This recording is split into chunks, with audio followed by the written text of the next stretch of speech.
এই লোকটা গাড়ি দুর্ঘটনায় মারা যাওয়ার পরও বুঝতেই পারেনি যে সে মৃত। কিন্তু সত্যিটা জানার পর যা ঘটেছিল সেটা ছিল কল্পনারও বাইরে। কাহিনী শুরুতে আমরা দেখি গাড়ি দুর্ঘটনার পর লোকটা শুধু কয়েক মিনিটের জন্য অচেতন হয়েছিল, কিন্তু জ্ঞান ফিরতেই সে দেখল তার গাড়িটি সম্পূর্ণ দুমড়ে ধ্বংস হয়ে গেছে, অথচ তার শরীরে একটি আঁচড়ও নেই। সে মরিয়া হয়ে দুর্ঘটনার আগের মুহূর্তগুলো মনে করার চেষ্টা করে। অস্পষ্টভাবে মনে পড়ে রাতে গাড়ি চালানোর সময় সে যেন একটি মোটরসাইকেলকে ধাক্কা মেরেছিল। ঠিক তখনই পেছন থেকে এক যুবক তার সামনে এসে দাঁড়িয়ে শান্ত গলায় বলে, আপনি আমাকে ধাক্কা মেরেছিলেন। লোকটির নাম নিক। সে বারবার ক্ষমা চাইতে থাকে, কিন্তু অবাক করার বিষয়, ছেলেটির শরীরেও কোনো আঘাতের চিহ্ন নেই। এত ভয়াবহ দুর্ঘটনার পর দুজনেরই কিছু হলো না কিভাবে? ছেলেটি নিককে জিজ্ঞেস করে দুর্ঘটনার ঠিক আগে কি হয়েছিল মনে আছে। নিক জানায় আঘাতের সময় তার মাথা জোরে স্টিয়ারিংয়ে লেগেছিল, কিন্তু এখন সে সম্পূর্ণ সুস্থ। ছেলেটি মাথা নেড়ে বলে, না, আমার মনে হয় আমরা কেউই বেঁচে নেই, আমরা শুধু আমাদের আত্মা। নিক কথাটা শুনে হেসে উড়িয়ে দেয়, কিন্তু ছেলেটি তাকে গাড়ির কাছে গিয়ে দেখতে বলে। নিক এগিয়ে গিয়ে গাড়ির ভেতরে তাকায়। গাড়ির সিটে পড়ে আছে তার নিজের নিথর দেহ। দৃশ্যটা দেখে নিক সম্পূর্ণ ভেঙে পড়ে। ঠিক তখনই একটি গাড়ি দুর্ঘটনাস্থলের পাশ দিয়ে যায়। নিক প্রাণপণে সাহায্য চাইতে দৌড়ে যায়, চিৎকার করে হাত নাড়ে, কিন্তু কেউ যেন তাকে দেখতেই পাচ্ছে না। বরং লোকটি তার মৃতদেহের পকেট থেকে মানিব্যাগ চুরি করে গাড়ি নিয়ে চলে যায়। সেই মুহূর্তেই নিক বুঝে যায় সে সত্যিই মারা গেছে।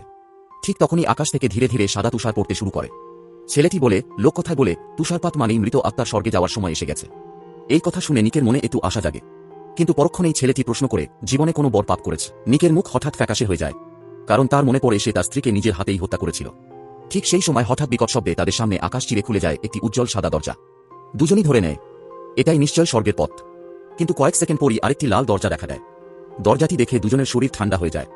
যুবকটি ঠান্ডা গলায় বলে, তুমি একজন মানুষকে হত্যা করেছ, ওই দরজাটা তোমার জন্যই এসেছে। নিক আকাশের দিকে তাকিয়ে মরিয়া হয়ে নিজের নির্দোষ প্রমাণ করার চেষ্টা করে। সে বারবার বলে, আমি খুনি নই, আমি শুধু আমার স্ত্রীর যন্ত্রণা শেষ করতে চেয়েছিলাম। কিন্তু লাল দরজাটি একটুও নড়ে না। এরপর যুবকটি সাদা দরজার দিকে এগিয়ে যায়। সে যতবারই ভেতরে ঢোকার চেষ্টা করে ততবারই ব্যর্থ হয়।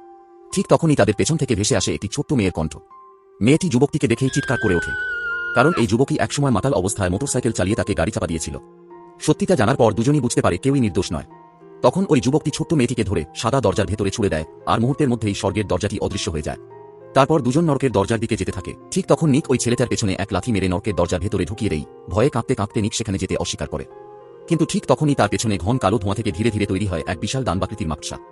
আর বাঁচার আর কোনো পথ না রেখে নিক বাধ্য হয়ে নরকের দরজার ভেতরে পা রাখে।